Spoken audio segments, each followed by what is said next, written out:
کے بعد ان کے بہت سارے خیر خواہوں، ہم نواؤں اور پیشواؤں نے ذہن جدید کو جاری رکھنے کا اصرار کیا اور رسالے کی اشاعت کی ذمہ داری کا بیڑا اٹھانے کا عزم کیا، لیکن اب ایسا بالکل بھی ممکن نہیں ہے، کیونکہ اس رسالے کا جو معیار مرحوم زبیر صاحب نے قائم کیا تھا، اس معیار کو برقرار رکھ پانا نہ صرف مشکل بلکہ ناممکن ہے۔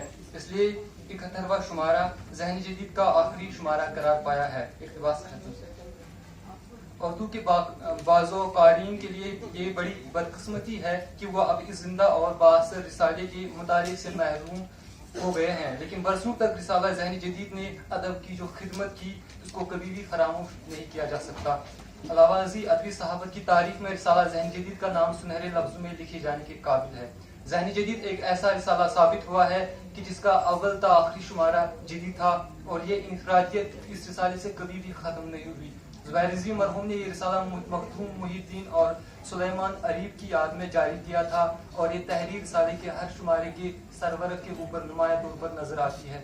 اس سے ان کی حیدرآباد اور حیدرآبادی ادیبوں کے ساتھ عقیدت کا اظہار بھی ہوتا ہے۔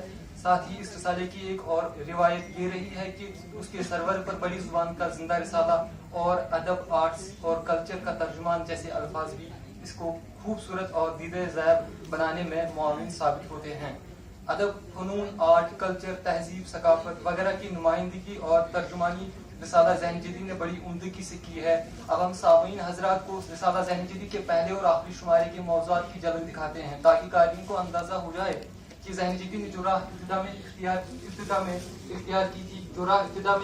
کی تھی، وہی روش اس کے آخری شمارے میں بھی دیکھی جا سکتی ہے۔ ذہن جدید کے پہلے شمارے کی ابتدا ایک بحث سے شروع ہوتی ہے۔ بحث کا موضوع اشتراکی دنیا میں ہونے والی تبدیلیوں کے پیش نظر ترقی پسندی کی معمولیت ہے، جس کے شرکاء میں بلراج کومل، شمس الرحمن فاروقی، ڈاکٹر قمر رئیس، دیویندر سر اور وحید اختر جیسے ادبا نے اظہار خیال کیا ہے۔ اس بحث سے پہلے میخائیل گورباچوف کے اس نہایت اہم انٹرویو کا اقتباس دیا گیا ہے جو مشہور امریکی جریدے ٹائم میگزین نے ان سے لیا تھا، اور جس کی اشاعت 4 جون 1990 عیسوی کے شمارے میں ہوئی تھی۔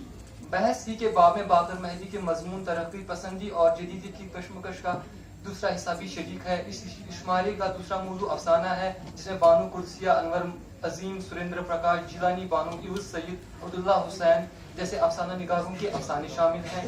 اس کے بعد اس شمارے کی دیگر موضوعات میں طنز و مزاح، شاعری، فلسطینی ادب، ہندوستانی ادب، فلم، تھیٹر، کینوس، انٹرویو، مصوری کتابوں کی باتیں، ڈرامہ، ترسیل وغیرہ بھی شامل ہیں۔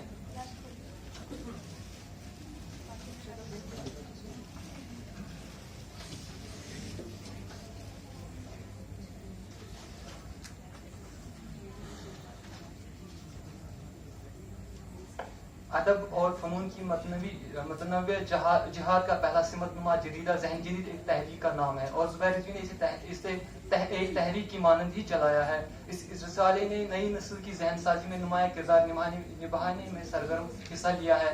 پاکستان کے ایک ادیب اکبر حمیدی لکھتے ہیں، ذہن جدید زندہ، جیتا جاگتا اور سانس لیتا ہوا، باتیں کرتا ہوا ذہن سے مقابلہ کرتا ہوا پرچہ ہے۔ ڈاکٹر شہاب اختر شہاب یوں رقم تراز ہیں، ذہن جدید بالکل ہی اندر دھنش کے رنگوں کی طرح ہے جو اپنی خوبصورتی سے سبھی کی نظروں کو اپنی اور کھینچ لیتا ہے اور لوگوں کی آنکھوں میں خوشی بھر دیتا ہے۔ ایک سے ایک رنگ، ایک سے ایک خوبصورت، ساتوں میں کوئی کم نہیں، جس کو دیکھے وہ اچھا لگتا ہے۔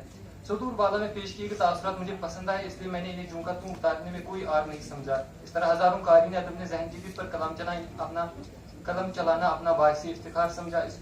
اس کا پورا کریڈٹ مرتب رسالہ کو ہی جاتا ہے۔ اس طرح زبیر رضوی ادبی صحافت کی بنیاد گزار صحافی قرار دیے جا سکتے ہیں، جنہوں نے بقول ڈاکٹر وارث علوی کے نیاز فتح پوری کی طرح اپنی قلم کو پرچے کا ایندھن بنا دیا تھا۔ جس طرح نیاز فتح پوری نے نگار، محمد طفیل نے نقوش اور شمس الرحمن فاروقی نے شبخوں کے ذریعے صحافت کے معیار کو بلندی عطا کی، اسی طرح زبیر رضوی نے صحیح معنوں میں ذہن جدید کے ذریعے ادبی صحافت کی نیو رکھی اور اس کے معیار کو وسعت اور بلندی عطا کی۔